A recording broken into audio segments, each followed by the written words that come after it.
Boa tarde, investidor. Boa tarde, investidora. Eu sou Felipe Nascimento, estou ao vivo aqui no BMC Market. Aqui você fica por dentro de tudo que está mexendo no mercado financeiro, as principais notícias repercutidas aqui com o nosso time. Comigo, Daniel Morales, a gente vai ficar até as 3h30 no debate com Alan Gani, com Alexandre Cabral. E ainda hoje teremos a presença do analista político Eric Decá por aqui para a gente destrinchar vários temas, vários assuntos de destaque nessa edição. Vamos então aos principais destaques, porque a Bolsa Brasileira segue em movimento de queda com esse cenário de aversão ao risco no mundo todo. Contribuindo para esse cenário, a gente tem mais quedas no preço do minério de ferro na Ásia, também mexendo com a cotação das empresas de mineração e siderurgia aqui no Brasil. Lá na Ásia, a gente também tem aquela possibilidade de calote da incorporadora Evergrande, né? O governo chinês se recusa a fazer qualquer movimento para salvar a empresa. Alguns analistas já têm falado até de um novo Lehman Brothers. A gente vai debater isso com os nossos analistas aqui. E também pesa nos ativos a expectativa da reunião do Fed na próxima quarta-feira. Os investidores ficam de olho no que o Banco Central americano vai fazer com a política monetária, inclusive a sinalização sobre a retirada dos estímulos à economia. O próprio presidente do Fed, Jerome Powell, já deu sinais de que o Banco Central americano pode começar o tapering ainda neste ano, mas claro, ainda sem nenhuma evidência, sem nenhuma batida de martelo. Aqui no Brasil, a gente também tem reunião do Comitê de Política Monetária do Banco Central, provavelmente com elevação de juros, e essa elevação vai ocorrer no patamar dos 100 bases. Mas a comunicação do Banco Central é que vai ser crucial para as perspectivas das próximas reuniões. Isso porque o cenário segue bastante impactado com inflação, desaceleração da atividade. Hoje mesmo o Boletim Focus trouxe revisão para cima do IPCA pela 24ª semana consecutiva. Vamos dar uma olhadinha nos números. Olha só, IPCA para 2021 foi para 8,35%. Na semana passada estava 8%. E para o IPCA de 2022 chegou a 4,10%. Na semana passada estava 4,03%. Lembrando que esses 4 e 10% da inflação está bem acima, inclusive, do teto da meta do Banco Central para o próximo ano. E aí o Banco Central vai ter que correr atrás para fazer algum movimento para tentar trazer de novo essa inflação para a meta. Já a Selic, para fim de 2021, passou para 8,25% ao ano. Essa é a projeção do Boletim Focus. Na semana passada estava 8%.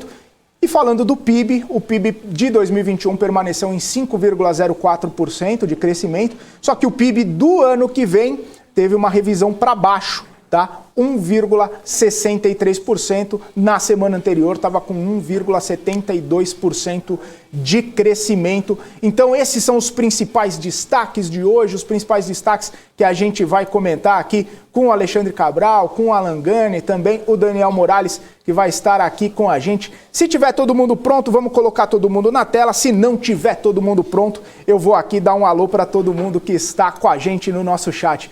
Olha só, muito boa tarde a todos. Ih, já tá no ar. Muito bom começar essa semana aqui com vocês.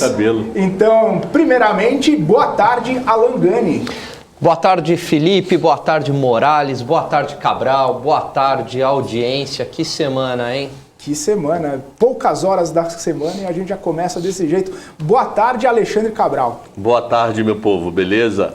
Eu quero fazer uma pergunta, mas eu não sei se eu faço agora ou não. Mas já. Depende. Vamos com calma, né? Vamos começar a semana. Eu tenho uma dúvida. É pro Gani? É pro Gani. Então pode fazer. É pro Gani. Cabral tá me imitando hoje. Eu quero fazer... Mesma camisa. É a mesma camisa. É, uma pergunta pro Gani. Essa? Gani, você que é o nosso bolsomito preferido, o discurso do Bolsonaro na ONU foi escrito pelo Temer ou pelo Bolsonaro? Ih, esse cara tá com obsessão com o Bolsonaro, Cabral. Nosso bolsomito preferido, qual o problema? Tem gente que é flamenguista, tem gente que é corintiano. Eu sou pró-liberdade, pró-liberdade. Entendi. Bom, Não respondeu. a gente ficar de olho, ô Cabral, amanhã, se tiver alguma mesóclise, foi Mesóclise, eu gosto. Foi o Temer que escreveu. Se não, provavelmente foi o... Daloemos o aqui. Bolsonaro falou que escreveu em braille, né? Em braille é verdade. o discurso. Mas enfim, a gente vai ficar... Mas foi em braille para imprensa, né? Para imprensa. Só para imprensa. Amanhã a gente vai descobrir o que tem no discurso do Bolsonaro. Depois você me explica, mas tem bastante coisa hoje, né? Pra gente debater aqui. Ele entendeu a piada. Vamos explicar para ele, Felipe. Não, deixa para lá. Inclusive, vamos começar falando sobre essa queda na Bolsa hoje, o Cabral, Alan Deu rode. Peraí, antes de tudo, a gente falou já, o Moraes, mas boa tarde para você também, né? Que eu boa tarde. Boa tarde para você. Dei boa tarde pro Gani e pro Cabral. Vamos seguir a ordem das coisas. É que eu estava no BMC Stock, agora continuo no BMC Market, mas boa tarde para todo mundo. Você está de luto hoje? Quem? Você. Eu? É. Por quê? Tudo de preto. Não, é azul isso aqui. Isso é azul? É azul. Bom, então vamos começar falando... Nem o Gani entendeu ali. Vamos falar sobre essa queda na Bolsa. Agora, só para atualizar o pessoal, tá caindo, segue caindo a Bolsa de Valores aqui no Brasil, mais de 3%. A gente está, para ser mais exato aqui, se a minha plataforma permitir, 3,47%, 107 mil... 107.634 pontos. A gente tem só Copel subindo agora. O resto, todas as ações. Nem a Sabesp, que o Henrique Meirelles falou sobre a privatização. E a Oi? Sobre essas possibilidades. A Oi não está no índice, né, Cabral? Mas está subindo. Não, mas Oi é rocha, mano. Oi é rocha. Está subindo. Oi BR3... subindo... Não, nem... Acho que está em leilão, viu? Porque tá quietinha ela aqui. 4,47. A Oi BR4 está subindo 1,22%. Ah, tá. Esta é a Oi. Mas falando do índice, chegamos nos 107 mil. Alan, e essa aversão ao risco, né? A gente tem uma série de fatores, a gente tem um cenário. Na semana passada a gente estava falando, né, que a segunda-feira começou até com aquele otimismo, 1,8% de elevação, e de lá para cá todos os pregões em queda, né? Terça, quarta, quinta, sexta e hoje. Que aversão ao risco é essa que a gente está vivenciando? Pois é, Felipe. Depois do avanço da variante Delta, a grande discussão no mundo era o tamanho da desaceleração global. E isso ganha corpo com o problema da empresa na China, a segunda maior incorporadora da China, a Evergrande, e onde ela tem um passivo de 300 bilhões de dólares. A gente até comentou isto semana passada. E qual que é o problema, né? Se esse calote ele se concretizar de fato, isso tem um impacto, né, na economia mundial. Por quê? Porque imagina o seguinte, as siderúrgicas vão vender menos, por sua vez o minério de ferro também vai cair ainda mais, né? E as exportadoras de minério de ferro mundo afora, Rio Tinto, Vale e tal, também vão perder valor. Então você tem todo um efeito em cadeia em relação a isso, né? Então tem um potencial para se transformar numa crise de crédito e numa grande crise econômica. Então acho que é isso aí que está assustando todos os investidores no mundo. Ô Cabral, tem uma pergunta aqui, vocês vão falar de Vale, cai mais? A gente estava comentando na sexta-feira, depois daquele anúncio de um dividendo bilionário, né? Se a Vale poderia sofrer mais, se a Vale poderia subir um pouquinho com esse ânimo dos investidores buscando o dividendo. Nas cotações que está trabalhando hoje, né? Que estão trabalhando hoje a Vale, está quase 10% do dividendo, né? Mas isso não acaba não importando muito, né? O que importa é o ciclo do minério e se o minério vai continuar caindo. Hoje já sendo negociado abaixo dos $100. Como que você vê essa situação aí? A grande dúvida do mundo é que hoje é feriado na China, né? Também. Então você tem do porto lá de Qingdao, sei lá como é que pronuncia, mas o volume é muito baixo. O volume grande é o futuro, e o futuro estava fechado. Então o mercado acaba acompanhando o futuro de Singapura, devido à característica Y lá do minério. E estão batendo demais na Vale. Eu acho que está exagerado esse tombo. Eu acho que literalmente está exagerado esse tombo, mas vamos seguindo com ela aí mais um tempo. Eu não penso me desfazer da Vale não, tá? E aí a Vale, seguindo como diz o nosso... Ramos aqui, seguindo para o pré-sal, né? A Vale caindo quase 18% só em setembro. Quanto que ela está agora? Está R$86. O que eu acho curioso é que há 20 dias... A Vale está R$82. Há 20 dias era a recomendação, a 120, 130 estava barato. 81 e 38. Olha só, praticamente 10%, né, de dividend yield aí. Se vai pagar R$8,10 na cotação de hoje, está praticamente 10% de yield da Vale. E aí a história que todo mundo fala é a seguinte, bom, esse yield é questão passado, é um caixa que a empresa fez no passado, de acordo com os resultados que ela fez no passado, as vendas e tudo mais. E aí isso já está incorporado no preço, provavelmente quando for pagar, quando ficar X, né? Se não me engano agora no dia 23, esse valor vai ser descontado do preço, a Vale tende a cair aí mais R$8. E aí, como que ficam as ações da Vale com mais esse desconto aí? Tem alguma perspectiva? Não, não é cair porque ela tomou um tombo, é cair porque ela redistribui o resultado. Justamente, é isso que eu estou perguntando. Aí, por exemplo, ela vai provavelmente por R$70, porque já está dentro do preço, né? O dividend yield já está no preço. Mas muita gente olha lá, será que vai ter como fazer mais caixa? Será que não vai ter como fazer mais caixa? Será que vai distribuir mais? Quadrilionário. Caixa não falta para Vale, não. A caixa dela tá gigante, mano. Mesmo com o minério abaixo dos $100. O problema é a expectativa de resultado futuro. Resultado futuro não quer dizer que ela vai quebrar, quer dizer que ela pode ter um lucro menor. Ok? Mas em relação ao caixa, o caixa dela é absurdo. Agora, lucro menor, expectativa de lucro menor faz uma ação cair, sem dúvida. E aí eu queria entrar num tema aqui com vocês, que inclusive o Diego Araújo está perguntando, porque a gente está falando, né? O Gani bem comentou a respeito da Evergrande, essa questão do possível calote. Eu só quero comentar depois mais um negócio da Evergrande. Pode falar, vamos lá. Eu queria só falar uma coisa em relação à Evergrande. Me chamava muito a atenção a queda do minério de ferro relacionada com a queda da demanda das siderúrgicas, e eu comentei isso aqui ao longo dos programas, por conta da questão ambiental. Eu fazia essa pergunta para os entrevistados, dizendo, não tem mais angu aí, não tem, né? Não tem alguma coisa que a gente não está vendo? Me parece que a queda do minério de ferro ela não está só relacionada com uma política, vindo da China, política ambiental restritiva. Então, me parece que a queda do minério de ferro está muito mais relacionada, né? Os grandes investidores anteciparam isso em relação à Evergrande. Só um detalhe da empresa, o maior financiador de pessoas físicas que comprou um produto da Ever é a HSBC. A HSBC, desde sexta, bloqueou todo e qualquer novo empréstimo envolvendo a empresa com medo de não receber o imóvel. Aí que ferrou de vez. Porque se o maior financiador de terceiros para comprar o meu imóvel parou de financiar o meu cliente, acabou. Acabou a empresa. Nunca a empresa dessa sobrevive. Não estou dizendo que ela vai falir de vez, mas que ela vai balançar muito a roseira, mais do que está balançando vai. Por isso esse tombo horroroso. Essa notícia do HSBC também ajudou muito a afundar a empresa. Ter o maior financiador secou a fonte.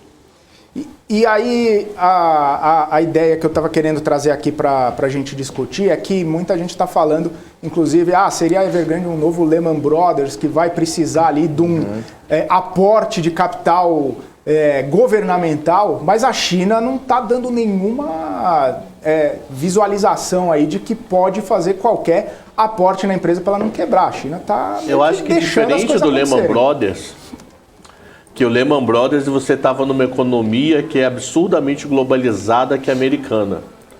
A Evergrande está numa economia globalizada, mas ela é muito mais local China, apesar do efeito bilionário ser maior, do que a Lehman Brothers está para pares mundo afora. Que Lehman Brothers ferrando, você ferrava Citi, você ferrava JP, você ferrava vários que chegava até no Itaú de algum modo pequenininho, muito pequenininho, mas chegava. Lá a Evergrande não chega no Itaú, não chega na outra ponta. O problema é que a boleta é muito grande, né? É a empresa de construção civil mais endividada do mundo. Então o problema é isso, qual vai ser mais o efeito psicológico da operação, do tipo, tem mais alguém para ir junto? Ela já está enterrada. A grande dúvida do mercado é se tem mais defunto na história. Porque se tiver mais defunto novo, aí que é a droga. O quanto é o efeito cadeia desses números e como isso pode prejudicar a economia chinesa para aí sim prejudicar o comércio mundial. Se for Evergreen pura, eu não sei se vai dar, que eu já vi várias pronúncias para Evergreen, tá? Se for ela pura, eu não sei até quando vai estar esse efeito cadeia tão gigantesco como foi Lehman Brothers, devido à estrutura da empresa perante o mundo, tá? Ô Gani, você acha que o governo chinês pode fazer algum movimento para salvar a empresa?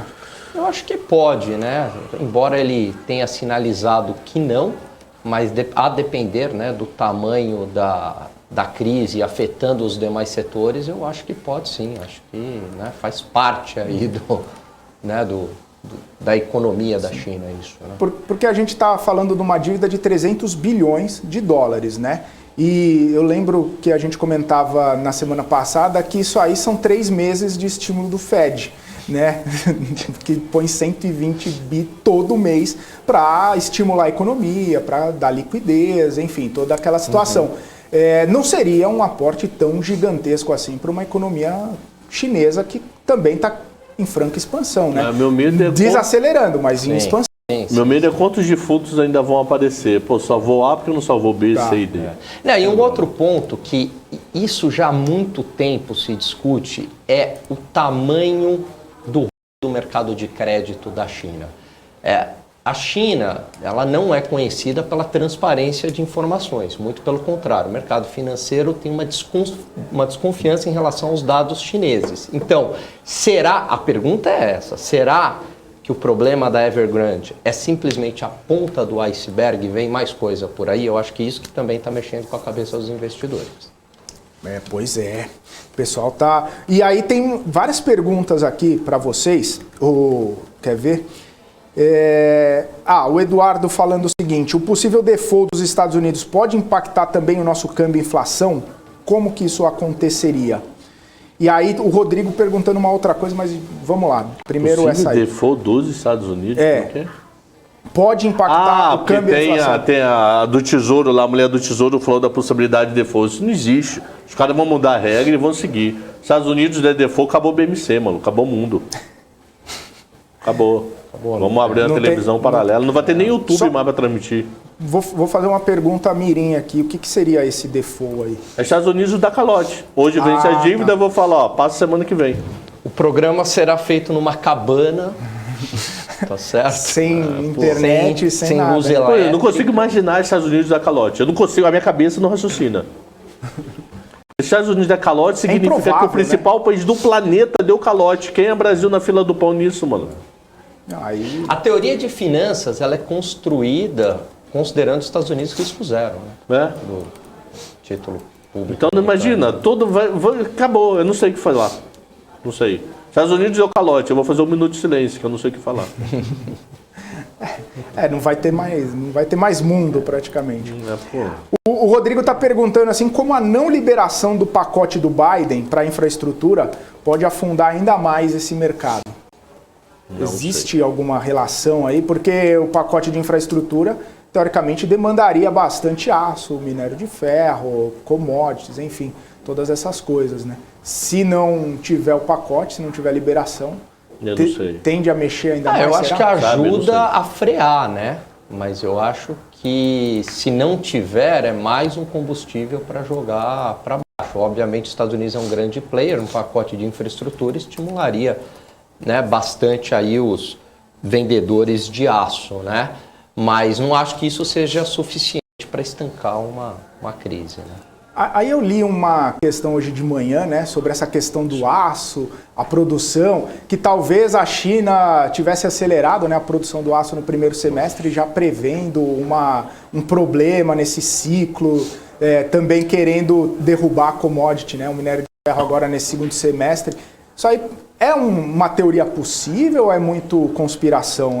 Ou de repente seria só eles tentando fazer alguma previsão, tentando fazer alguma questão ali, tentar fazer uma projeção do que vai ter, do que não vai ter? Não necessariamente só com as coisas de meio ambiente, né, Gani? Talvez uma coisa um pouco maior. Alguma coisa que... Planejamento. Exatamente. Eu não engoli muito essa história, assim, pode até ser uma parte, mas não acho que é a história completa, de que o minério de ferro caía apenas por conta de uma menor demanda das siderúrgicas, por conta de uma intervenção do governo chinês visando a diminuição da poluição na China. Então, isso sempre me incomodou, tanto é que eu sempre fiz essa pergunta para os entrevistados. Não tem mais, né? Não tem mais caroço nesse angu, é assim que fala, né? Caroço nesse angu. Tem mais caroço nesse angu. Então me parece que isso é parte do problema, mas tem mais variáveis aí, eu acho que agora está aparecendo. Estão usando estoque interno, a economia não está crescendo, a Ever não está produzindo, está tendo de tudo um pouquinho numa mesma semana. E aí, aí a gente começa a semana desse jeito, né? Olhando para o mercado brasileiro e olha só, a gente vê nas mais baixas aqui, PetroRio caindo quase 10% agora, Braskem caindo 9%, Banco Inter, Via, Cielo, Melius também, Bradespar caindo nesse movimento de Vale também, que está caindo 5,5% Vale. A IRB caindo 5,2%. Só tem duas empresas em alta nesse momento, que é a Copel e a CVC. CVC subindo 0,6%. O pessoal viajando para fugir. Mas fugir para onde? Do planeta. Deve ter se aliado com o Elon Musk. Lá, aí tem que ser a Tesla. Aí tem que ser a Virgin, né? Também a Tesla. Agora tem que saber se a CVC não está subindo, se não foi erro operacional. Alguém comprou para cima. Vê se o preço da venda é maior do que o último negócio. Não sei não. Entendeu? O spread. A gente estava vendo também a Sabesp subindo um pouquinho, né? Por causa que o Meirelles tinha falado de uma questão aí de privatização, de valor da empresa e tudo mais. Chegou a subir 0,6%, agora também já está caindo. Reverteu, está caindo 0,4% a Sabesp nesse momento. O Guilherme está falando assim, Ibovespa 100K até sexta-feira, vocês acham que é possível? Possível. É possível, Se é possível, né? É Festa do 100K. Eu acho possível, sim. Sempre é possível. A gente fez a enquete. Eu tô doido para contar a piada do tiozão. Eu não lembro se foi no programa Festa com a do Paula 100K, contigo, Felipe. A enquete quanto que fecharia no final do ano, né? Foi contigo. Foi. 100 ou tal, aí muita gente colocou 100. Vocês perderam a piada. Ô, gente, vocês estão falando aí, a gente não ouve, mas e o pessoal não ouve também o que o pessoal do... Isso é coisa aqui do Cabral. Os nossos telespectadores não ouvem, porque daí fala um em cima do outro, aí não dá. Viu? Fala aí, Cabral. Fala, Viu? Cabral. Fala. Não, eu tô foco aqui. Eric Decar, agora analista político direto do Brasil. Antes do Eric, peraí, deixa eu só... Você ia fazer uma piada de tiozão, né, Cabral? Ele fez. Mas eu não ouvi, fala de novo. Não, foi muito ruim. Eu não tenho coragem de repetir. É muito ruim mesmo, isso. mas fala. E a piada ser ruim te fez não contá-la alguma vez? Não, essa vez eu fiquei assim... A bolsa vai bater quanto? Você acha que vai bater 100K. quanto? Então, 100K porque o pessoal tem Fiesta, tem Gol, tem outro carro, não tem carro, 100K. Eu falei que era ruim. Eu falei que era ruim desde o começo. Não quero críticas. Que eu falei desde o começo 100K. Que era ruim. 100K. Ô, Gani, o André Vanzella falou o seguinte: a melhor frase que os analistas deveriam falar é: só sei que nada sei. Concordo. E dá crédito ao Sócrates. Pode falar que... Os analistas estão indo bem? Eu cheguei aqui na BMC, né? Eu falei mais ou menos isso para você na hora que eu entrei, né? Por isso. Concordo com ele. É isso. Só sei que nada sei. Eu ia falar, né? Aí ia ficar fácil, né? Bolsa 100 mil. Não, bolsa 108 mil. Mas tem que ter análise, tem que ter os triggers. Lógico. E os triggers, ô Gani? Pois eu não consigo ver lá os triggers que, né, a gente... pessoal aí, algumas casas dizendo em 130, 140, né? Eu não consigo ver esses triggers até o final do ano, né? O que faria essa bolsa voltar para 130, 140? Eu acho que um dia vai voltar? Claro que vai. As empresas têm bons fundamentos, mas não para esse ano. O tom pessimista ganhou corpo agora, né? Mas tem que saber, o tom pessimista ganhou corpo. Aí daqui a 2 semanas passa 2 reformas. Opa, Brasil é rocha, maluco. Brasil não passa. Também tem muito efeito manada nisso, né? Por falar nisso, tem duas reformas. Tem questões reais aqui. Vamos falar com o Eric Decar? Vamos. Para saber se vai ter essas duas reformas mesmo, se a gente vai chegar nos 140 mil pontos. O Eric Decar, analista político, está aqui com a gente para debater um pouco desse cenário. Olha, ele tá arrumadinho hoje. Muito boa tarde, Eric Decar. Bem-vindo mais uma vez aqui ao BMC Market. Me presta o blazer. Boa tarde, Felipe. Boa tarde a todos que estão nos acompanhando. Eu estava aqui na antessala, só ouvindo a aula aí de vocês sobre esse dia aí que a gente está vendo a bolsa derreter aí com impacto gigantesco aí em relação a questões lá de fora, né? Parece que o motivo hoje não é tão a política, não é tão a questão interna, né? Sobre tal Romadinho, Cabral, é porque eu cortei o cabelo no final de semana. Aí sim, então fez o banho e tosa, o famoso banho e tosa. Ô Eric, vamos começar falando um pouquinho sobre essa questão aí que o Cabral estava conversando, né? Ele falou, o trigger aí, o cenário de pessimismo tá rolando aqui nos ativos, no mercado brasileiro. Daqui a pouco aprova 1, 2 reformas, esse cenário de pessimismo vai embora, a gente fica mais otimista, a bolsa vai para cima. Existe essa perspectiva, tem essa visão, tem essa conversa, tem essa discussão aí que de repente a gente possa ter alguma saída para alguma reforma nesse curto prazo? Eu compartilho um pouco da visão do Gani. Eu acho que se tiver esse movimento aqui em Brasília, Felipe, no sentido de avanços, mas não de conclusão de votação de reforma, tá? E aí a gente tem que colocar no radar a questão da reforma administrativa, que pode avançar nesta semana, saindo numa comissão especial, indo para o plenário da Câmara, depois ainda tem uma etapa no Senado, e a gente sempre colocou aqui como dificuldade a questão do calendário.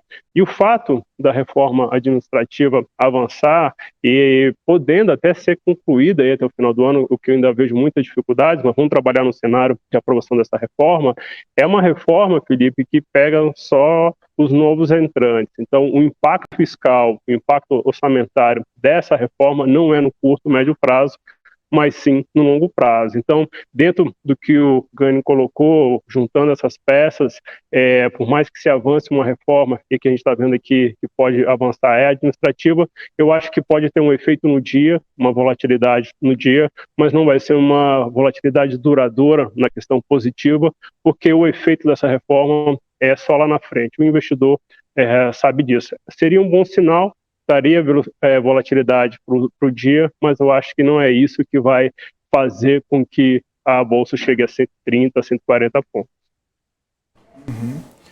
Isso aí, temos perguntas do Gani, do Cabral. Érica, é todo de vocês. Eu tenho uma pergunta. Reforma eleitoral que passou agora com os deputados, tem até dia 2 para ser aprovado para fazer... para poder conseguir a regra nova na eleição do ano que vem. Senão só vira para 2024, porque eu acho que é um ano antes.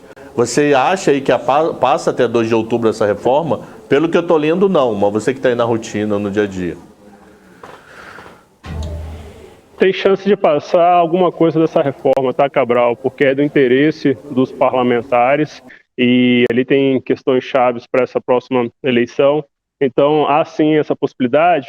Mas também eu acho que sobre a ótica do mercado financeiro não é um tema que possa causar algum impacto aí na bolsa, não é um tema que possa causar volatilidade, até porque não trata ali de questões diretas que têm relação com questões fiscais, com questões orçamentárias. Acho que fica mais nesse mundo aqui de Brasília, no mundo político. Então, acredito que possa passar uma proposta mínima, mas eu não vejo que isso vá causar mudança no humor de investidor, nem por positivo, nem por negativo. Ô Eric, sempre um prazer falar contigo. Vamos falar então de algo que afeta o mercado, questão dos precatórios. Parece que a saída será agora via Congresso, a PEC dos precatórios. Por que houve este recuo em relação ao Supremo Tribunal Federal, que parecia que era a solução que tinha agradado o mercado e a equipe econômica? Pois é, Gani, porque no meio dessas questões todas a gente viu aí um forte atrito entre executivo e o judiciário.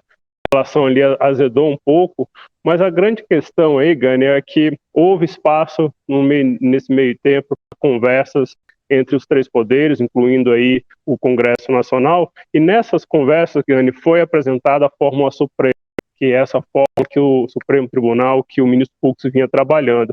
Então, qual é a ideia hoje? É pegar essa fórmula suprema que também tem o aval do TCU, é importante ter esse aval do TCU, porque é o TCU que depois vai dizer se o governo fez coisa certa ou errada no orçamento.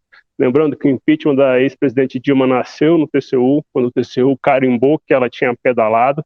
Então, essa fórmula suprema em torno dos precatórios deve se transformar numa emenda, e essa emenda deve, então, fazer parte da PEC que vai iniciar a sua discussão ali na comissão especial aqui da Câmara. O ponto-chave, Gani, é que vai ter estripulias. A expectativa é que a turma aqui mexa um pouquinho mais, vá um pouco mais além dessa questão aí, dessa fórmula suprema, que está aí relacionada com parcelamentos do precatório, porque a gente vê um movimento aqui dentro do Congresso com relação a mexer no teto de gastos para ter mais e mais espaço para se aplicar em questões sociais, em infraestrutura. Então, é ali nessa comissão especial, que é a etapa agora que essa PEC está, que vai estar o foco do investidor, que vai estar o foco dos parlamentares.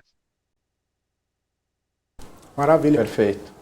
Eu tenho uma pergunta, Eric, sobre aquela proposta lá que prorroga a desoneração da folha de pagamentos, né? A gente sabe que esse tema é importante porque acaba criando um clima mais favorável aí para geração de emprego, operação das empresas, gerar renda, enfim, fazer o Brasil crescer por meio do emprego e renda, né? Como é que está o andamento dessa questão por aí? O que tem sido falado aí sobre esse tema? Justamente porque a gente sabe que é um tema importante para evitar esse ambiente de recessão, de encolhimento, de desaceleração da economia. Como está essa situação por aí? Pois é, Felipe, tem esse lado que você colocou, que dá um oxigênio para a empresa de 17 setores, aí a gente está falando em benefícios fiscais, redução da taxa, mas é uma pauta também, Felipe, que podem anotar, vai ter muita volatilidade para o mercado financeiro essa semana, porque o que está sendo feito? Está sendo construído uma solução até 2026 para esses 17 setores, só que não está tendo contrapartida. Esse benefício que está sendo estudado, que está aqui numa comissão da Câmara, vai ter um impacto de 10 bilhões no orçamento do ano que vem. E lembrando que é um orçamento que já tem um meteoro no meio, já tem o meteoro dos precatórios, que é uma das perguntas do Gani. Então, o espaço para o teto de gastos é muito pequeno, e se você vier com um impacto de 10 bilhões, da onde vai se tirar esse dinheiro para fazer a compensação da desoneração? E lembrando, Felipe, que esse é um tema que o governo sempre defendeu, a questão da desoneração, mas o governo sempre defendeu com uma contrapartida, e normalmente a contrapartida apresentada era um remédio meio amargo, era um remédio que tem a sigla CPMF, e isso nunca avançou aqui no Congresso. Se a gente olhar para o histórico do debate da desoneração da folha, vinha também atrelada a questão de criação de um imposto justamente para fazer esse balance, justamente para não ter esse impacto no orçamento. Então, assim, é um motivo de volatilidade, vai ser motivo de volatilidade negativa o avanço dessa proposta. Em que pé está essa proposta? Ela estava numa comissão aqui na Câmara, a Comissão de Finanças, foi para a Comissão de Constituição e Justiça, mas há um movimento, Felipe, aqui dentro do Congresso, para votar uma urgência dentro do plenário da Câmara. O que significa isso? Votando essa urgência, essa proposta pode ser puxada diretamente para o plenário da Câmara. E a votação desse requerimento de urgência ainda não tem uma data definida, vai acontecer daqui a pouco uma reunião de líderes aqui em Brasília, justamente para definir qual vai ser a agenda desta semana, e dentro dessa agenda pode ser que seja colocada essa questão do requerimento de urgência desses benefícios que vão ser dados, da desoneração da folha. Em sendo colocado esse requerimento de urgência, podem escrever, vai ter volatilidade, porque vai haver essa leitura de que está se tirando de um lado, mas não está se cobrindo com o outro. E um outro ponto que vai ser importante, Felipe, acompanhar, vai ser o resultado dessa votação. No meu entendimento, há um amplo apoio dentro da casa para essa proposta avançar, mas na votação desse requerimento de urgência, a gente vai ter uma foto do tamanho desse apoio, e aí a tendência é que isso seja votado aqui com uma certa celeridade. Passou pela Câmara, ainda vai ter etapa no Senado, mas eu coloco no radar de vocês para acompanhar esse tema que, em avançando e a tendência de avançar, deve ter impacto aí na Bolsa também. O Eric, quais reformas, além desta, né, que pegaria aí do lado negativo, que poderia trazer algum alívio para a Bolsa pelo lado político, que poderia fazer com que a Bolsa subisse, né? Seria uma fagulha aí para a Bolsa subir? Gani, eu acho que a boa notícia é não ter má notícia. O que seria isso? Eu voltando aí para os precatórios que você colocou, se amanhã a gente tem um cenário de que não foi mexido o teto, é uma boa notícia. Então, dentro desse contexto aí de possíveis impactos que mexida no teto pode causar, se a gente ter um cenário de que não, se encontrou uma solução, a emenda suprema resolveu, a turma que não foi para cima da questão do teto de gastos, isso é uma boa notícia. Eu acho que isso aí, então, não é aprovação de uma proposta, mas é não avanço de um outro tema que causaria bastante impacto. Então, eu acho que a gente... Travou o Eric. Travou, Eric. Vamos... Eu pensei que era comigo, eu tava de cabeça baixa, eu falei, o que houve? Não, vamos esperar o Eric voltar, porque daí a gente consegue falar com ele mais tranquilamente. Bom, a gente tem algumas perguntas aqui para o Eric, mas tem uma pergunta aqui do Rodrigo, para a gente poder falar com o Gani Cabral, também uma questão mais de um jeitinho brasileiro também, que a galera gosta de falar, né?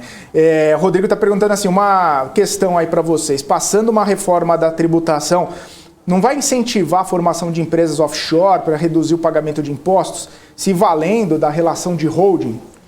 Vocês acham que pode existir um movimento como esse aí, se acabar sendo maior aí as tributações em relação às empresas? Esse tipo de indústria já existe, já cresce, eu acho que sim, eu acho que ele tem razão, né? Sempre vai ter uma reação do outro lado, acho que sim. Uhum. Para as empresas, sempre para a pessoa física vão criar uma porrada de fundo. Mas para a empresa eu acho que tem chance de aumentar a velocidade disso. E aqueles fundos que vocês falaram, né? Fundo monoativo praticamente. Eu acho que tem uma chance gigante disso acontecer. Somente tipo ação que paga muito provento, tipo Bradesco da vida e etc. Uhum. Eita, já tá rachando. Aí o Helder tá falando assim, reformas vão trazer mais tranquilidade ao ambiente interno e com isso melhora a margem no médio e também no longo prazo. Só tem que combinar com o Congresso que vai passar, né? Isso que eu ia falar, se efetivamente passarem, aí pode trazer essa tranquilidade. Sim, com o Congresso e com o Supremo que virou vai depender político, como passar também. A reforma, né? A reforma pode passar tão ruim que estressa. Uhum. Depende de como passar essa reforma também, né? Porque pode ser uma coisa tão horrorosa que o pessoal falou, isso tá de brincadeira, mano. Não é nada. Não é? Não ajuda muito. Mas uma coisa que me chamou a atenção que o Eric falou é o seguinte, a boa notícia é não ter má notícia. Me chamou a atenção também. Isso vindo de Brasília, vindo daquele ambiente lá, é uma boa notícia mesmo, né? Não tem nada que deponha contra o mercado, não tem nenhuma declaração assim não tem nenhuma má notícia desde quando? Desde quinta-noite. Desde... Estamos 4 dias, podemos até marcar que nem aquele salva-vida lá, 4 dias sem confusão vindo de Brasília. Que a última foi do IOF, quinta-noite, né? Então podemos fazer isso, 4 dias sem... Aí vai marcando o xizinho, que nem Alcoólatras Anônimos, algo parecido. Não passar a reforma tributária vai ser uma boa, o mercado vai reagir bem. Né? Pois é. O pessoal estava até falando, né, que tem até o Ramos falou para a gente perguntar para o Eric aí, que tem uma conversa, né, de isenção, ao invés de ser 20 mil por mês, ser 60 mil trimestral. Se existe alguma conversa nesse sentido, se pode passar ao invés de ser a proposta dos 20 mil. Essa é uma questão também que a gente precisa ficar de olho, né? Ficar de olho porque faz diferença também para o investidor, né? Ele poderia operar mais num curto espaço de tempo e aí ficar um tempo mais tranquilo ali, né? Tem umas duas... Desculpa aí, Cabral. Eu umas 2 ou 3 vezes na minha vida inteira de mercado, eu já vendi 19.900 e vendi no dia seguinte 100, porque era virada de mês. Mas 2 vezes só, coincidiu. Entendeu? Porque eu fui pro teto, aí no mês seguinte eu vendi o resto. E aquela estratégia que o pessoal faz de vender com prejuízo e recomprar no dia seguinte, vocês acham uma boa? Para poder compensar? Vocês sabem do que eu estou falando, né? Não. Não, porque você, por exemplo... Comprei a 10, vendo a 9. Aí você vende a 9, aí você tem um de prejuízo, aí você vende a 9, depois você recompra a 9. Mas você tem aquele prejuízo que você pode abater do futuro lá, né? De algum lucro futuro. Eu não sei, eu estou perguntando. Não sei. Meu papel aqui, eu pergunto. Se sabe, diz que sabe. Se não sabe, diz que não sabe. E aí eu ia até fazer a piada que colocaram aqui, mas não vou fazer não. Ô Cabral, o Diego... Aí, piada me chamo. Não, É do DK que você está falando? Não. é do DK. Vocês viram essa piada aqui Eu do vi. Eduardo Lemos? Vê. A pergunta que não quer calar. O Eric DK tem Ford K nessa bolsa do 100K? Quem que fez Ó, essa? 516 O pessoas. Eduardo Lemos. Sensacional, muito bom. Parabéns a todos os envolvidos. Essa é a piada do tiozão. É a né? piada do Cabral. Né? A piada do Cabral. Muito bom. Com esta piada eu diria pra ele, vem pro lado DK. Você vê quando Contamina. Não, vem pra sentar do seu lado, Vou vem embora. para o lado DK. Porque o Cabral vai, a né? piada foi Vou no nível embora. do Cabral, entendeu? Vem para o lado DK. Pô, dessa acabou a cadeira. Eu vou embora. Participação Eu vou da embora. cadeira. o Cabral. O Cabral foi embora, gente. Que isso? Fala, Paula. Tô voltando. Tá bom, Paula.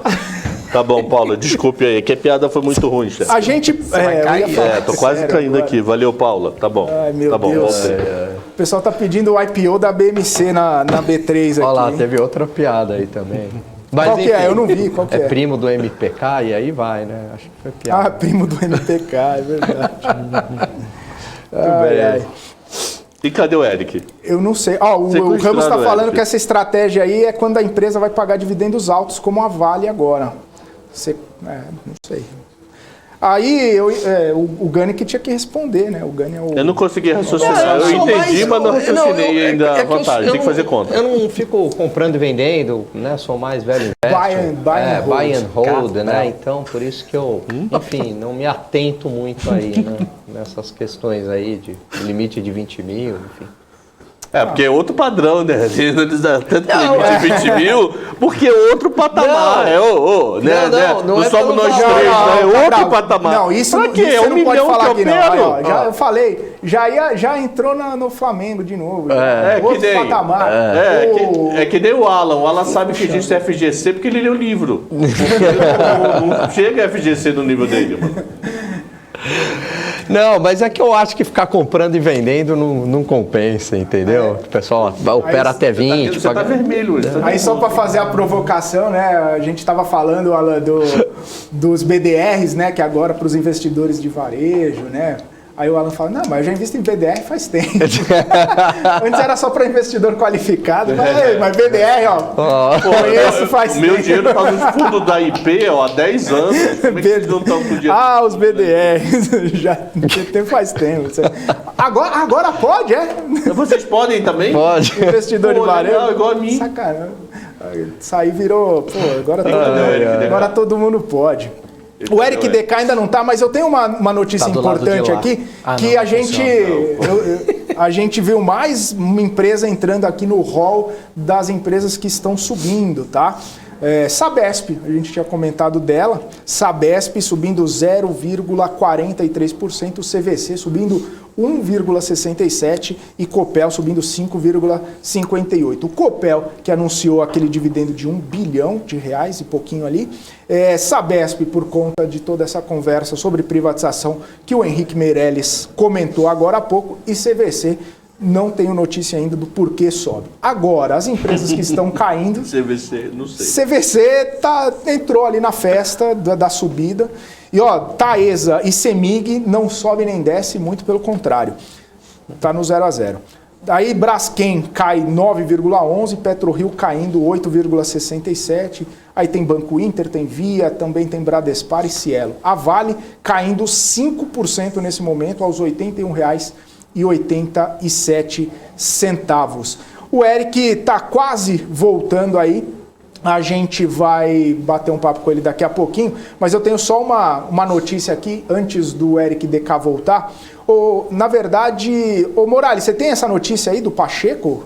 Tem. Fala pra gente aí, por favor. A notícia que saiu aqui é que o Pacheco reforçou a crítica ao Bolsonaro e se consolida como candidato em 2022 ao reiterar a falta de respeito entre os poderes. Sem citar, né, o presidente, o Rodrigo Pacheco afirmou que tem faltado respeito entre os poderes e citou como exemplo o uso de redes sociais para discutir questões que deveriam ser abordadas em alto nível.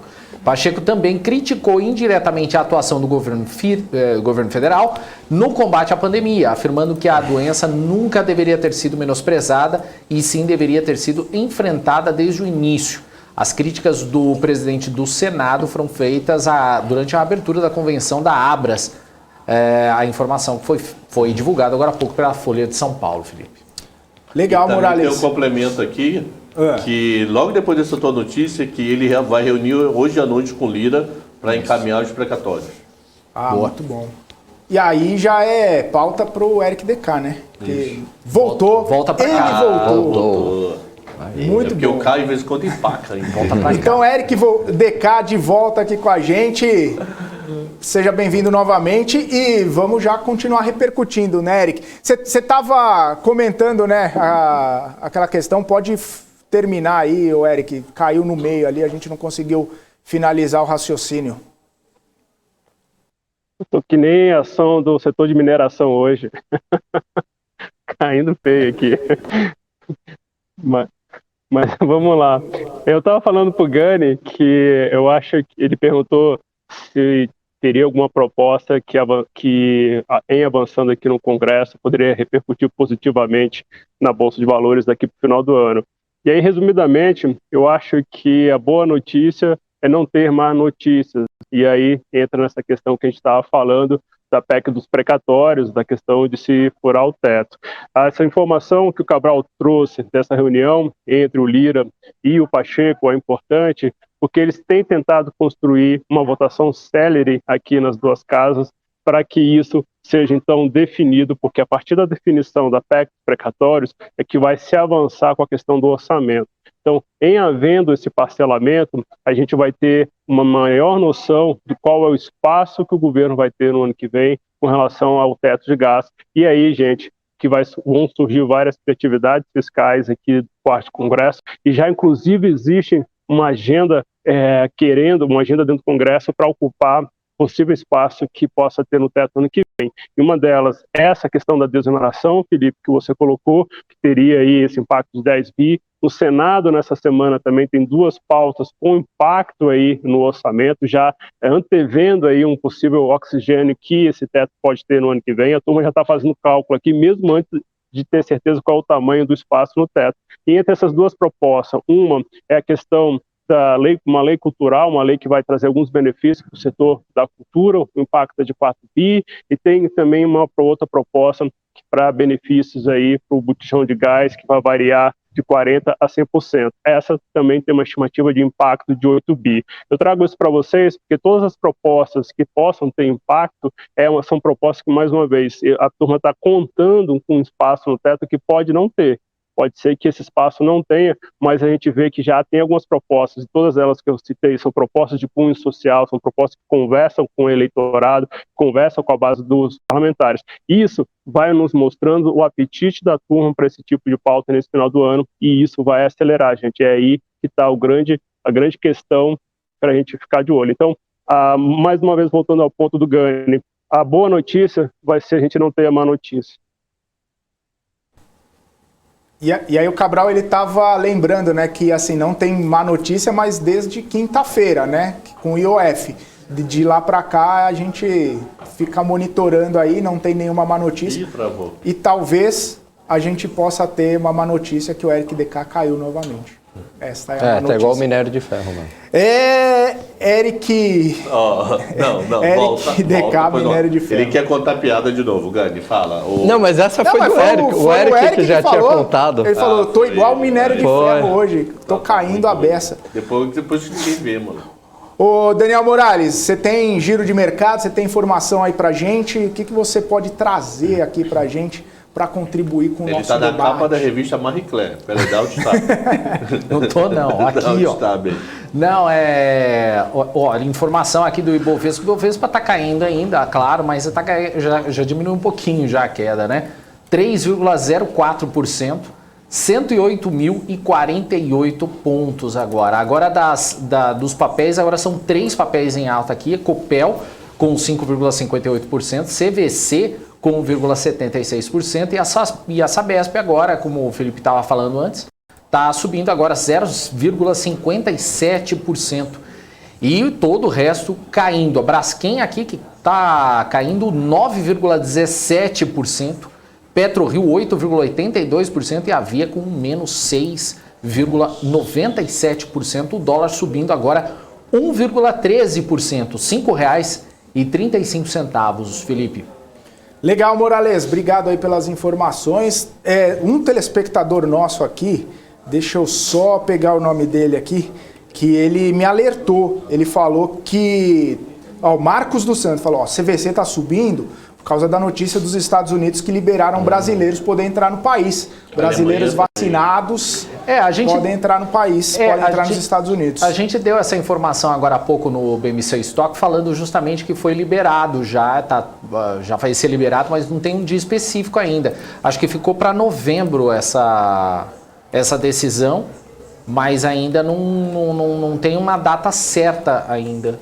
Segundo o que na realidade foi divulgado ainda pela Casa Branca, agora há pouco. É bom que uma pregada de pacotes que ele tem lá no passivo se livra, né? E fora que ele vai passar a vender mais coisas. Né? Demanda reprimida de viagem está grande.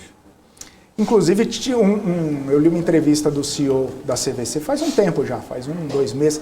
Ele falou que está ansioso pelas férias de verão, né? Ali que é isso que vai mostrar mesmo o termômetro da recuperação, o termômetro da volta para a empresa e também para o setor, né? Setor de turismo, de viagens, não só a CVC, mas também como as empresas de aviação.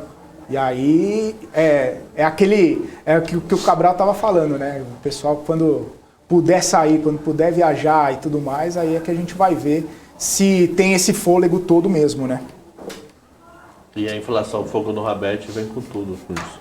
E a inflação vem com tudo. Ô Gani, antes da gente entrar nessa inflação aí, que a gente tem os números do Boletim Focus e tem toda essa perspectiva que a gente vai comentar profundamente daqui a pouquinho, só para a gente finalizar essa questão da CVC, você acha que é uma boa notícia para o setor aí, essa entrada dos brasileiros lá nos Estados Unidos? Talvez a empresa possa respirar um pouquinho mais com essas aberturas que a gente tem visto? Com certeza, né? O fluxo de turistas para os Estados Unidos é muito grande. Uma vez eu vi uma estatística que o país que mais visita a Disney, tirando os próprios americanos, é o Brasil, né? Então, o brasileiro viaja muito para os Estados Unidos. Isso é uma boa notícia. Acho que o colega aí do chat ele tem razão, né? Quando ele diz que essa notícia acabou impactando a CVC. Faz todo sentido. Eu acho que tem uma segunda em paralelo, um pouquinho menor, que também ajudou. A Alemanha tirou quem tomou Coronavac não precisa mais cumprir quarentena. Então, se o maior país europeu fez isso, daqui a pouco os outros vão fazer, com exceção de França, né? Porque a França resolveu brigar com todo mundo na Europa. Nada para fazer, arruma uma confusão. Então, tirando França, eu acho que os outros podem começar a puxar essa fila de fim de quarentena. Para a CVC, a Europa não é um grande carro forte, mas é aquele papo, né? O mundo voltando a rodar. Até o Sérgio comentou aqui, será que são todas as vacinas que vão ser aceitas para a entrada? Não foi divulgado ainda. Na Europa tá praticamente faltando o Coronavac. E já tem países isolados aceitando. Portugal, Suíça. Só nos Portugal não estava aceitando, né? Aí passou a aceitar, né? Então é um ponto de atenção, até porque a gente sabe que grande parte dos brasileiros está vacinado com Coronavac, né? E é uma vacina que precisa... Ninguém vai barrar turista chinês, mano. Esquece. Daqui a algum tempo vão deixar... Os caras têm 3 trilhões de dólares de reserva. Daqui a algum tempo acaba o orgulho e vão liberar também Coronavac. O comentário do Ramos aqui é interessante, hein, Felipe? Mickey e Pluto tá logo aí. Chega de Beto Carreiro. O Beto Carreiro é maneiro, sabia? Não é que nem a Disney, pelo amor de Deus. Nem se compara.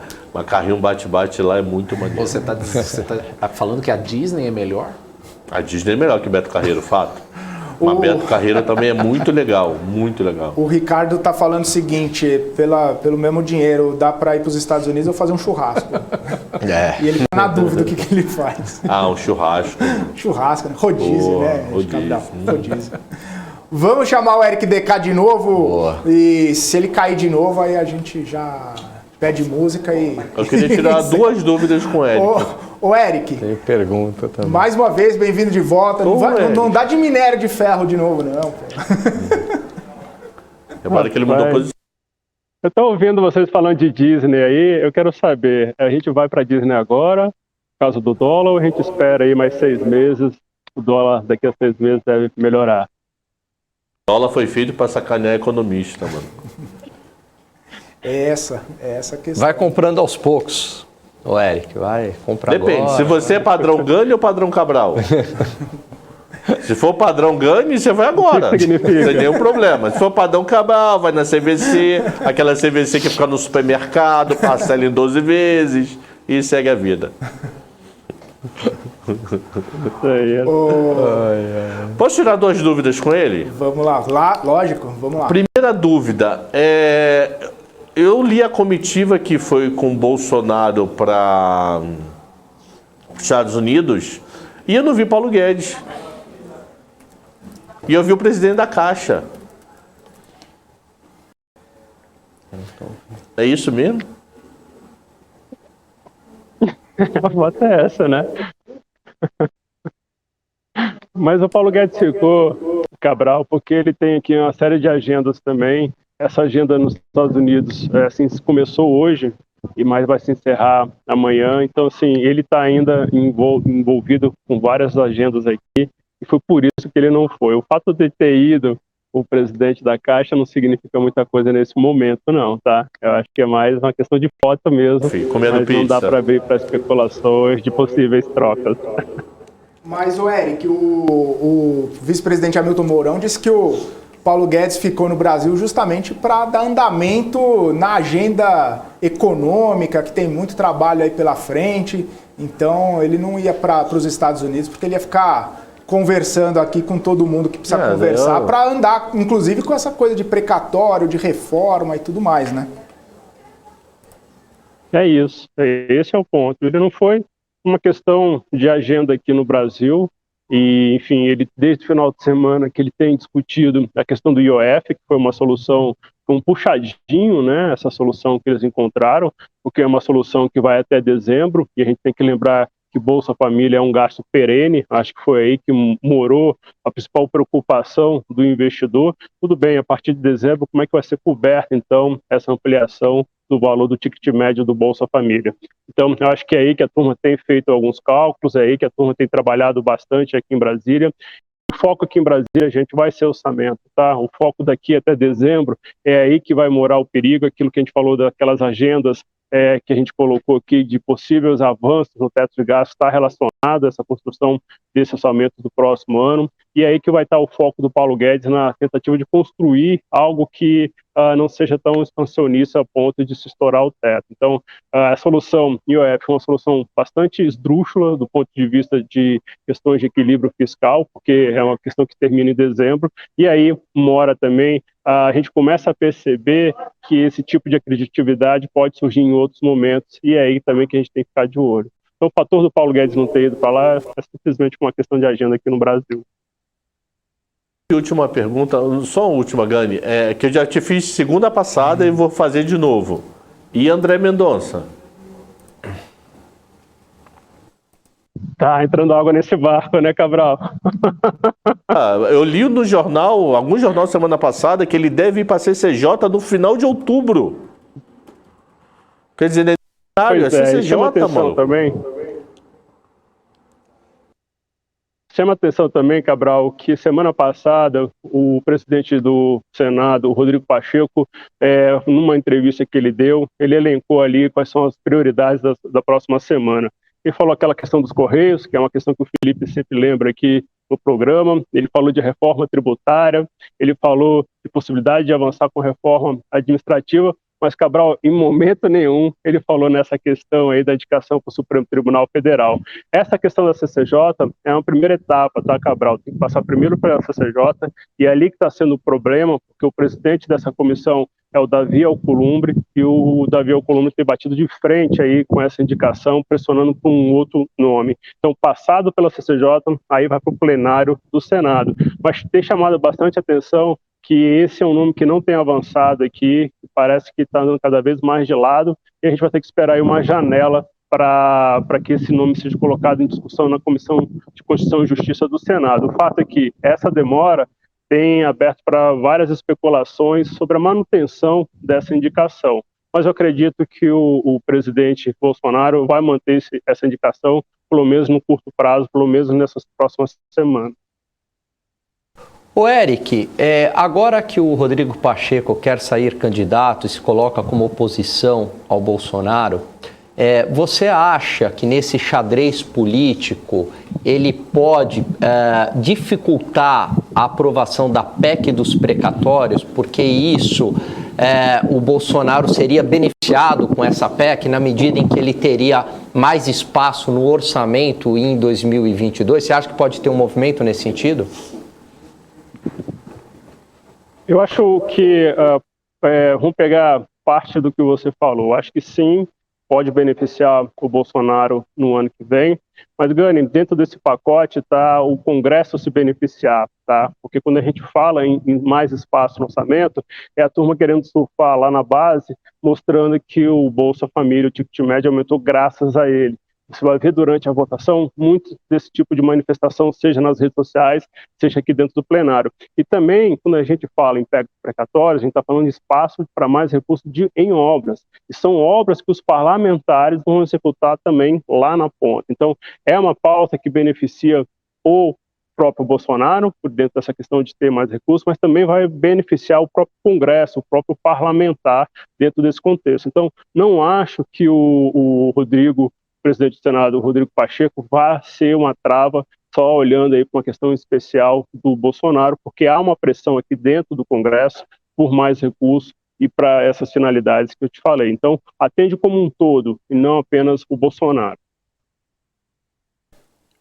O Eric, tem uma pergunta aqui no nosso chat, só para a gente finalizar. Você comentou essa questão da eleição do ano que vem, aí no nosso chat estão perguntando, o que você acha dessa questão aí do Ciro entrando, o Datena entrando, e aí eu estendo a pergunta para a questão também de outras terceiras vias, né? Tem convenção do PSDB, também tem a fusão do DEM com o PSL, enfim, uma série de partidos fazendo movimentos ali, de olho no ano que vem, de olho em conquistar essa fatia da tão chamada terceira via. É um bom ponto. Eu não acredito em candidatura do Datena, tá? O Datena, quem é de São Paulo conhece mais do que eu essa história dele, de ele jogar candidatura e na reta final ele desistir. Então, assim, candidatura do Datena, não acredito. Ciro, candidatíssimo.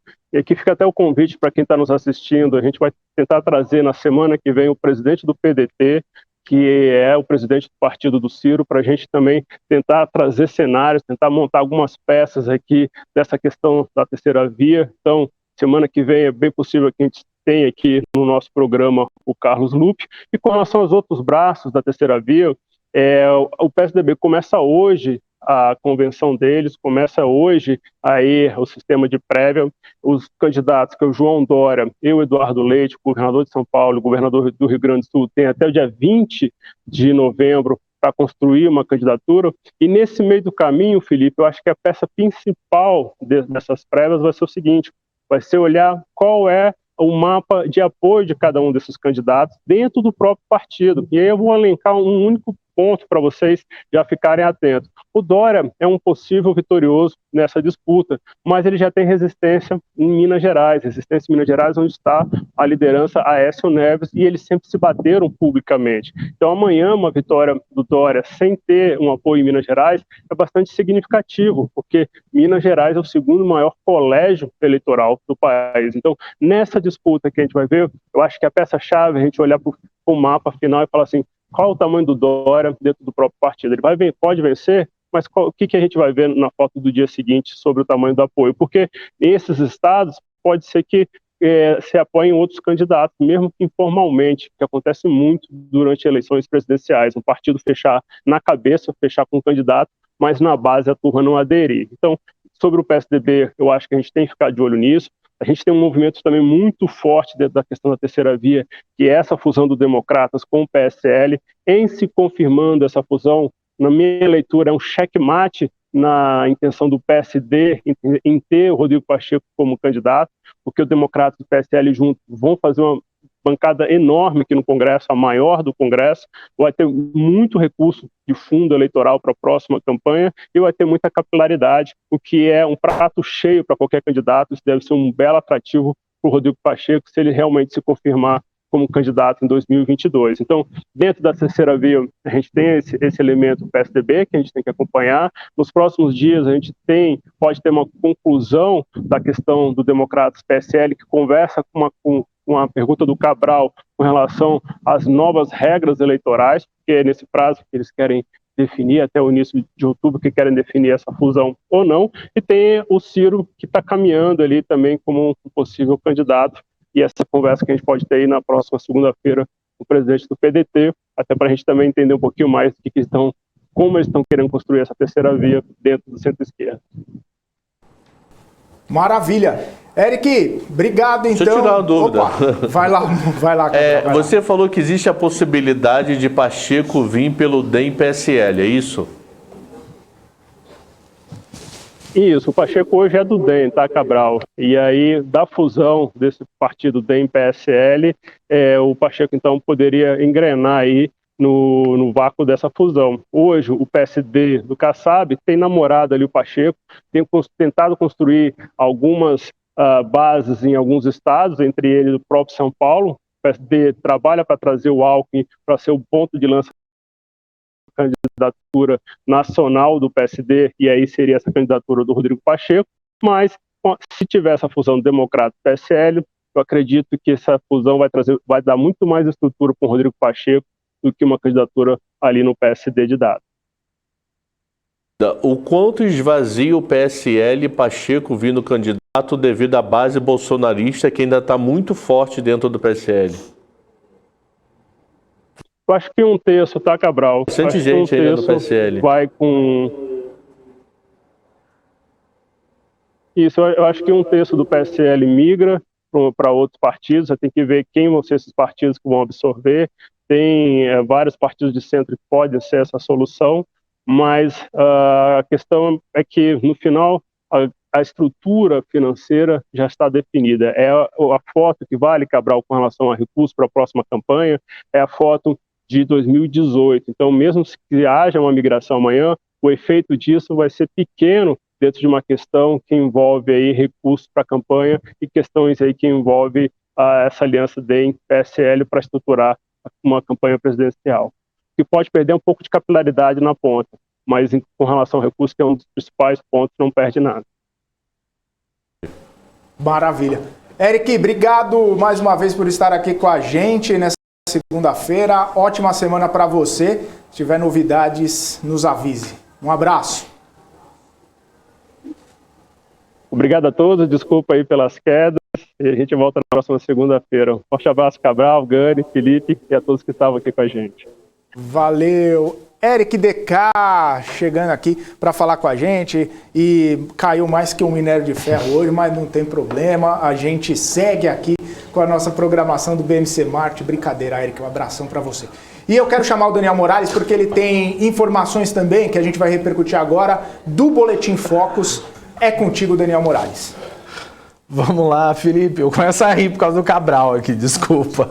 E olha só, vamos para uma informação que chegou no início da manhã, mas dá para a gente repercutir ainda. O Ciro subiu a estimativa para o IPCA pela 24ª semana consecutiva, ao mesmo tempo em que elevou sua previsão para a taxa básica de juros em 2021. As previsões do mercado constam no relatório Focus, divulgado pelo Banco Central hoje. Para a inflação, a expectativa do mercado para o ano de 2021 avançou de 8% para 8,35%. O centro da meta da inflação em 2020 é de 3,75%. Pelo sistema vigente no país, será considerada cumprida se ficar entre 2,25% e 5,25%. Com isso, a projeção do mercado já está acima do dobro da meta central de inflação, 7,5%. A estimativa de crescimento do PIB ficou em 5,04% para 2021. O mercado financeiro também subiu de 8% para 8,25% ao ano, a previsão para a Selic no final de 2021. Já o dólar, a projeção para a taxa de câmbio no fim de 2021 ficou estável em R$ 5,20. Para o fim de 2022, avançou de R$ 5,20 para R$ 5,23. Pergunta para o Gani e para o Cabral, o que eles acharam do relatório Focus hoje? Mais pessimista, né? Inflação, como esperado, volta a subir novamente. Não sei qual alta consecutiva, já que é 24 altas consecutivas, impressionante, né? O PIB se manteve estável e aí, por conta da alta inflacionária, alta de Selic também para o final do ano. Acho que agora o grande ponto aí, viu, Morales, é o quanto isso está contaminando as expectativas para 2022, né? Porque tanto do lado da inflação, se todo mundo acreditar que vai ter mais inflação, aí ela se concretiza mesmo e tem mais inflação à frente.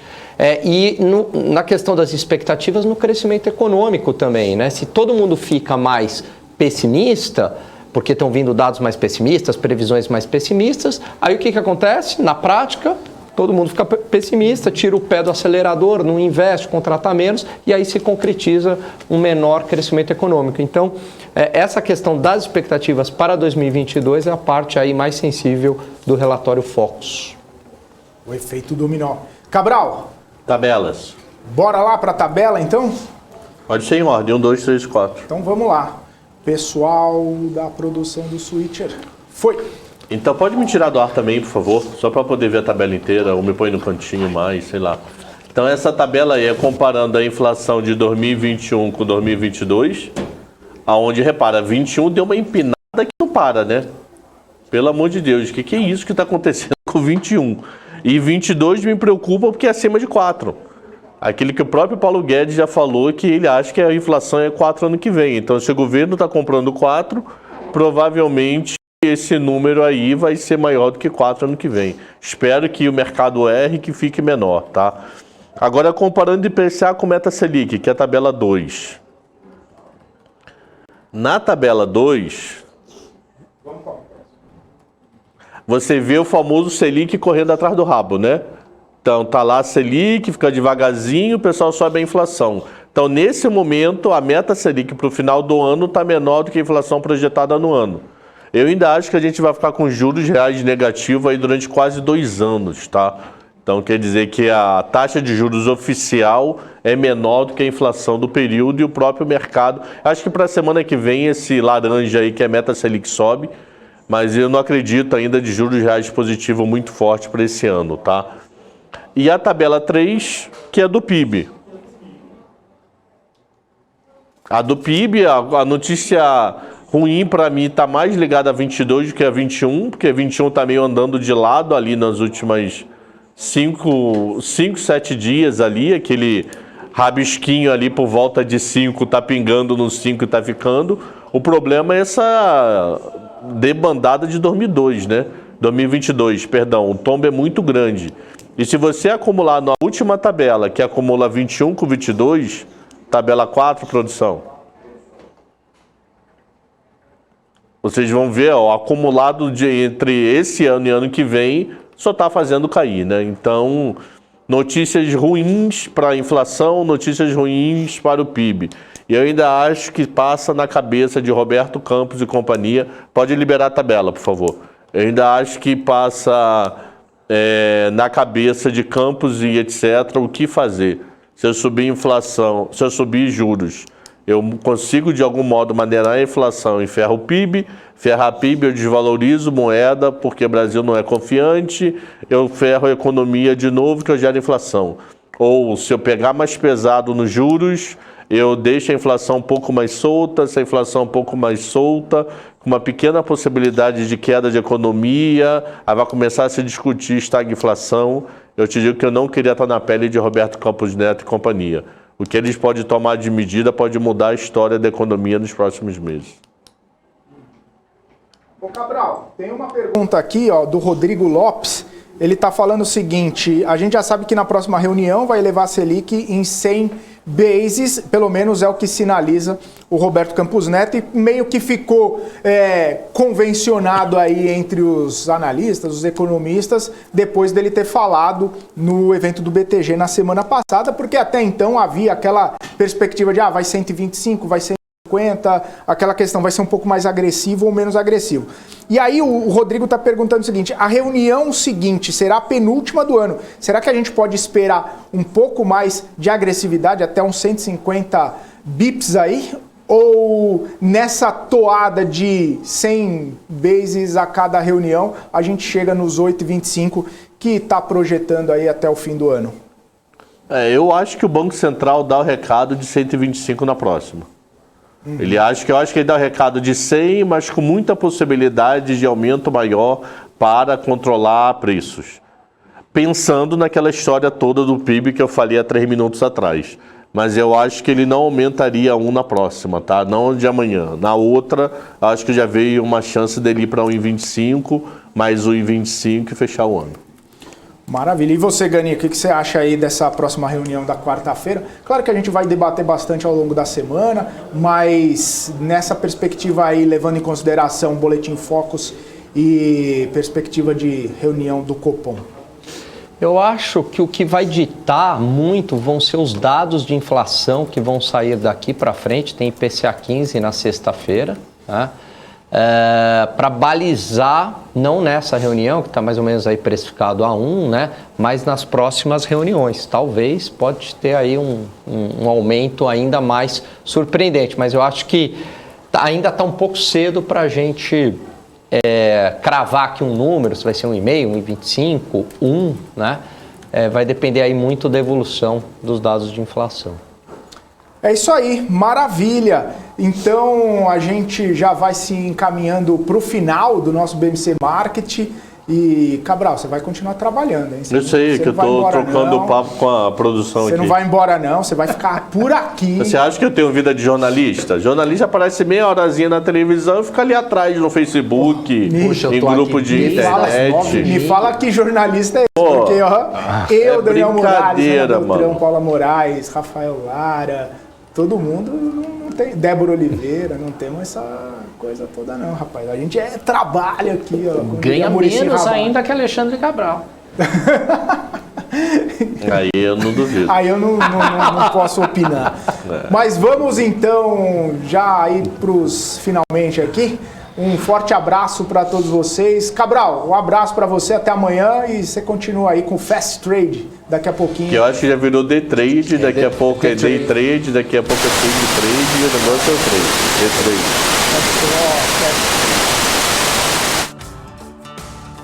E Daniel Morales, um abraço para você. Abraço, gente. Até amanhã. Valeu. E Gani, um forte abraço para você. Amanhã estaremos juntos a partir das 2 horas da tarde novamente. Grande abraço, até amanhã. Quarta-feira tem programa de investimentos no exterior, né? Investidor, portfólio global, né, Felipe? E super importante para o momento atual, para se proteger aí nesse cenário tão turbulento. É isso aí, a gente vai falar sobre esse cenário, né, do global aí. E na super quarta, né? Na super quarta, vamos falar de política monetária, não só no Brasil, né? Decisão de política monetária, mas nos Estados Unidos, na Europa, no Japão. A gente tem um monte de país e a gente vai falar dessa diversificação em cenário de incertezas. É isso aí, pessoal. A gente vai ficando por aqui. Obrigado pela audiência de todos vocês. Quer tirar dúvida? Um forte abraço. Ó, alguém tá falando que tá com chiado aqui, ó, tio. Só uma dúvida. Gani, hoje foi dia de alívio? É de alívio. De alívio? Como assim? No mercado, não. Foi ou não dia de alívio? Não? Então tá bom. Então agora nós vamos conversar com o Lucas Claro no Day Trade. Fast Trade, Fast Trade. Day Trade, maluco. Mudou o nome. Quem é esse editor-chefe? Cadê a Paula? Chama a Amanda, eu tenho currículo para indicar. Falaram de tarde, Eu de tenho noite. currículo para indicar aqui. Não, é D-Trade, então. Eu tenho currículo, cadê? Falar em currículo, já mudou de nome, né? Bom, então tá. Eu tenho currículo para indicar aqui. Então, forte abraço a todos, obrigado pela audiência. Até daqui a de 7 todos vocês. segundos. E roda a vinheta aí, forte abraço, tchau, tchau.